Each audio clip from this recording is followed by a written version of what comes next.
Salam teman-teman, salam sukacita. Semoga teman-teman sekalian dalam keadaan sehat walafiat.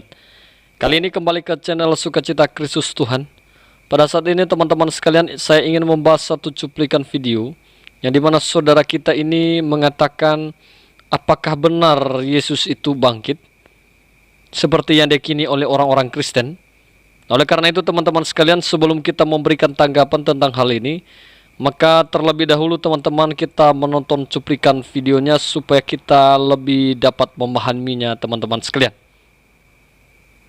Kita tonton bersama-sama. Apakah dia itu benar-benar bisa hidup kembali 3 hari 3 malam sebagaimana yang diyakini oleh Kristen dan terjadi oleh Yesus.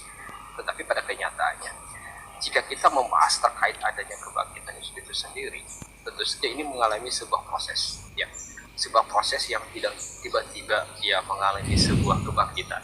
Saya tampakkan di sini mengenai ayat yang ternyata berdiri sendiri, tetapi tidak ada sama sekali ayat pendukung lainnya, baik yang ada di dalam PB maupun yang ada di dalam PL. Nah, inilah ayatnya, teman-teman. Anda bisa melihat di sini.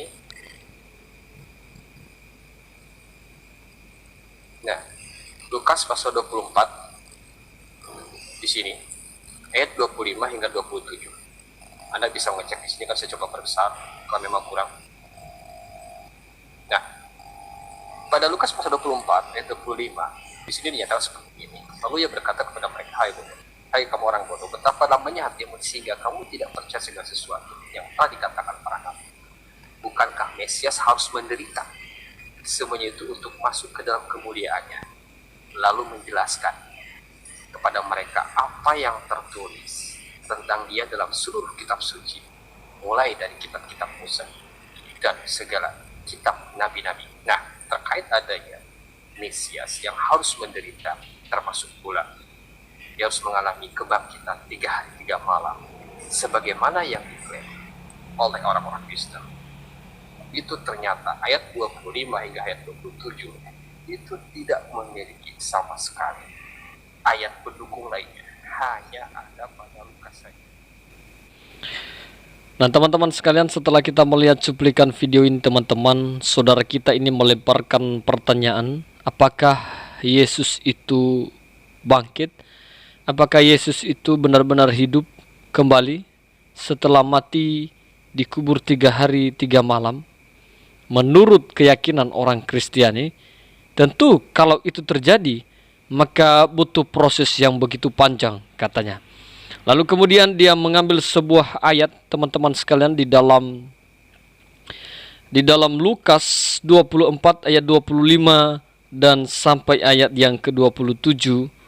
Di sini dia katakan saudara, di ayat 25 dalam Lukas 24 ayat 25 dikatakan begini, lalu ia berkata kepada mereka, hai kamu orang bodoh, betapa lambannya hatimu sehingga kamu tidak percaya segala sesuatu yang telah dikatakan para nabi. Bukankah Mesias harus menderita semuanya itu untuk masuk ke dalam kemuliaannya? Lalu ia menjelaskan kepada mereka apa yang tertulis tentang dia dalam seluruh kitab suci, mulai dari kitab-kitab Musa dan segala kitab nabi. Nah teman-teman sekalian, kalau kita melihat konteks ini teman-teman sekalian, di mana Yesus menampakkan diri kepada murid-muridnya di jalan Emmaus, dan dia berbincang-bincang kepada mereka. Lalu ada satu halangan di mata mereka sehingga mereka tidak melihat Yesus. Namun kemudian teman-teman, dari pernyataan saudara kita ini, dia katakan bahwa ayat ini berdiri sendiri, tidak ada ayat pendukungnya baik PB maupun PL. Tidak ada dalam perjanjian baru dan perjanjian lama. Namun teman-teman sekalian, saya mau katakan bahwa ayat itu ada ayat pendukungnya dari kitab perjanjian lama, yaitu di dalam kitab Yesaya. Di dalam kitab Yesaya 53 ayat 3 sampai ayatnya yang kelima, teman-teman sekalian, saya akan baca untuk kita. Ia dihina dan dihindari orang, seorang yang penuh kesengsaraan dan yang biasa menderita kesakitan. Ia sangat dihina sehingga orang menutup mukanya terhadap dia, dan bagi kita pun dia tidak masuk hitungan. Tetapi sesungguhnya penyakit kitalah yang ditanggungnya dan kesengsaraan kita yang dipikulnya. Padahal kita mengira dia kena tulah, dipukul dan ditindas Allah. Ayat 5, tetapi dia tertikam oleh karena pemberontakan kita, dia diremukkan oleh karena kejahatan kita. Ganjaran yang mendatangkan keselamatan bagi kita ditimpakan kepadanya, dan oleh bilur-bilurnya kita menjadi sembuh. Nah teman-teman sekalian, dalam pembahasan kita kali ini teman-teman sekalian, ini adalah pembahasan yang cukup luar biasa teman-teman sekalian, di mana saudara kita ini meminta ayat pendukung. Lalu teman-teman sekalian, saya ingin membahas kepada kita teman-teman sekalian bahwa apa yang disampaikan oleh saudara kita ini itu satu kesalahan yang cukup fatal teman-teman sekalian. Karena kenapa? Ayat ini memang di dalam kitab Lukas ini menjelaskan teman-teman sekalian tentang perkataan Yesus kepada murid-muridnya di perjalanan di Emmaus.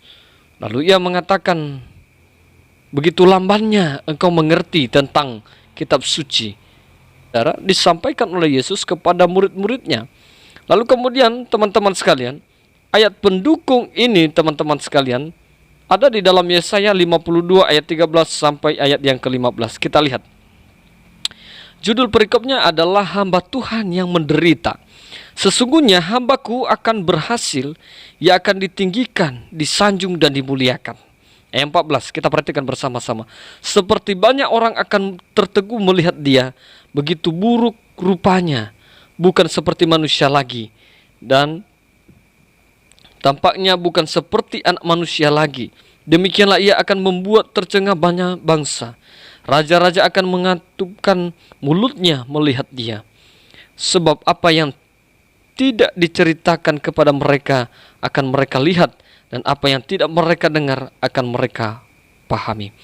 Maka saudara, berita kebangkitan Yesus itu membuat bangsa tercengah, membuat orang memahami bahwa apa yang pernah disampaikan oleh Tuhan Yesus selama ini, yang telah diberitakan oleh Yesus selama ini, selama ia bersama-sama dengan murid-muridnya memberitakan tentang kebenaran kerajaan sorga itu. Maka saudara-saudara, apa yang disampaikan oleh Tuhan Yesus bahwa anak manusia itu akan mati di kayu salib, dikuburkan selama 3 hari 3 malam, dan bangkit kembali. Dan terbukti itu teman-teman sudah dinubuatkan dalam kitab Yesaya 52 ayat 13 dan ayat 15. Dan setelah terjadi kebangkitan Tuhan Yesus, maka semua bangsa akan tercengah dan baru memahami bahwa Yesus adalah juru selamat umat manusia. Dan teman-teman sekalian, apa yang disampaikan oleh saudara kita tadi jelas bahwa ini membuktikan bahwa saudara kita itu tidak memiliki pemahaman Alkitabiah yang benar dan tidak punya pendalaman Alkitab yang benar, sehingga dengan semudahnya saja mengatakan bahwa ayat ini berdiri sendiri tanpa ada ayat pendukungnya, baik PB maupun PL. Nah, teman-teman sekalian, di sini kita belajar teman-teman sekalian bahwa apa yang disampaikannya itu adalah bersifat bohong atau satu kebohongan atau hoax yang ingin dia sampaikan kepada kita supaya dianggap bahwa dia lebih hebat, dia lebih benar. Tapi pada dasarnya saudara-saudara, pemahaman tentang Alkitab dianya sangat dangkal teman-teman sekalian.